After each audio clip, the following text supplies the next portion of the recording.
Hello and welcome to LastofAvari's channel, and in today's episode I will talk about a little bit about a piece of retro gaming technology. So it's not like it's pure retro gaming in sense of that I actually have a piece of actual hardware in working condition, so it's pretty surprising to me that it works after all those years. And we are talking not even about a Nintendo Game and Watch, or not completely really, because we are talking about clones of these games, not only conceptual clones which were being produced in many countries, including by various manufacturers such as Tiger Electronics, but in the Soviet Union and a few years after it's come to its end, we still had these Elektronika games which were complete 100% ripoffs.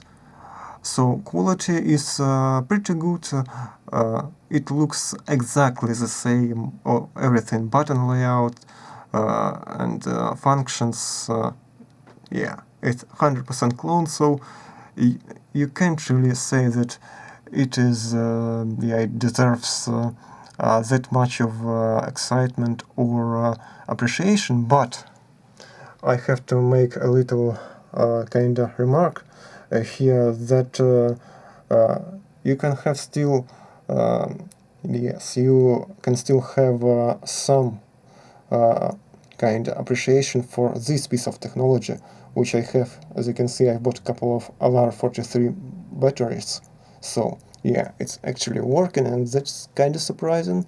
I don't know when this item was produced, but maybe around 1990 or something like that, plus minus a couple of years, because here at this side you can maybe see that the price is 23 rubles, so that's not a lot. So that means that it was a lot years ago.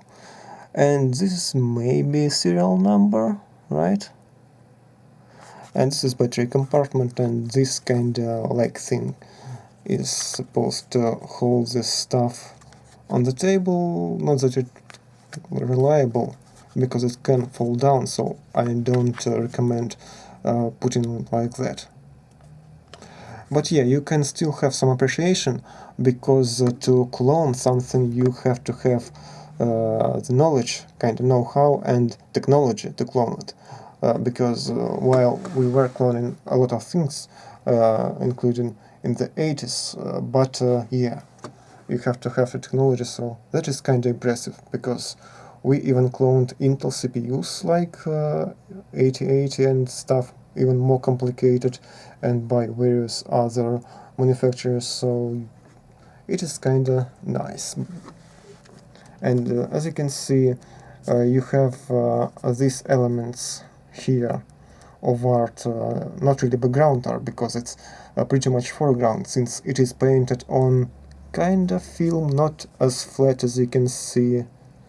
It's wobbly and worn out, so kind of something like plastic.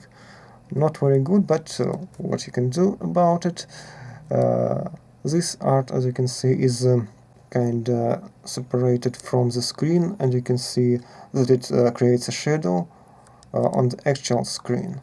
But it's playable. The buttons are what I would have called wooden, maybe, because you have pressed really hard to make them do anything. But I will make a little demonstration of gameplay.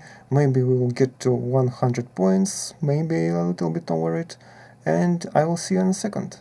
So here's my little improvised setup, here's the game, and let's try game 1, because game 1 is already hard enough and I haven't played it in years. And the second thing is that it's harder to talk and play at the same time, especially if you are talking bullshit in not in your native language, and English is not my native language. I am from Belarus, and that means that I speak Belarusian and Russian.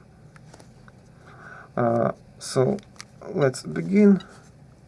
I think you can see something on the screen, or at least I hope.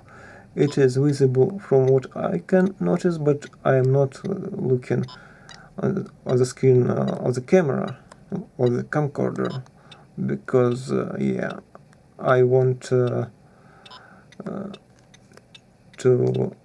be able to see pieces this tiny eggs kinda in less tiny size, and the screen of the camera is not that huge after all.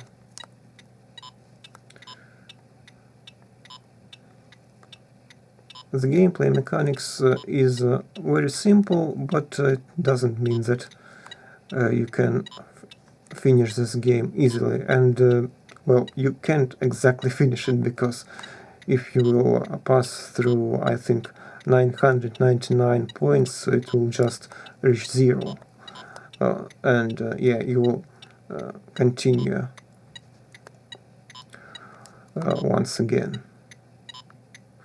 But I don't think you can even finish it, because it's pretty hard, especially on the second game mode. But I will try to get to 100 points at least. As you can see, game mode, game difficulty is stated here on the bottom of the screen, at the bottom of the screen, under these grass lines painted over it. Here, game 1, and if you will miss the egg, it will appear in broken state under the score numbers.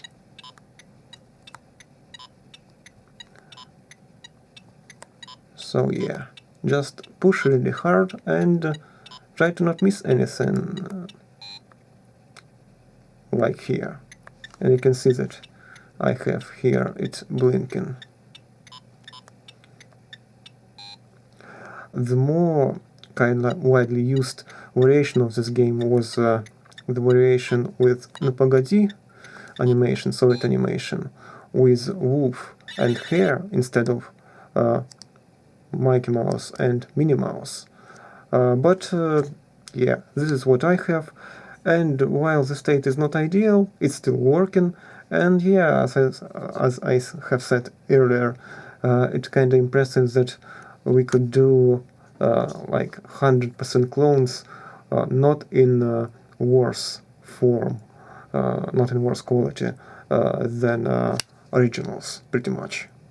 So if you knew something about Soviet clones or yeah, of Nintendo Game and Watch games, you can share your thoughts in the comment section. If you haven't knew anything, know anything, then yeah, it is even more kind of interesting to see your thoughts, your comments.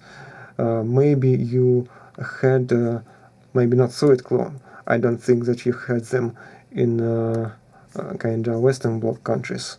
But yeah, maybe you had something like that, or maybe you had original Nintendo Game and Watch games, or maybe your local clones, because I've heard that not exactly clones, but this kind of gameplay mechanics and technology, the idea of it was shared by various other manufacturers like Tiger Electronics, but of course they couldn't clone it completely, because in Western countries you have to kinda manage your production with copyright laws, and in the Soviet Unions we didn't care about Western copyright laws. So yeah, if you have any comments, you can share them in the comment section below. If you like this video, please leave a like and maybe share it somewhere.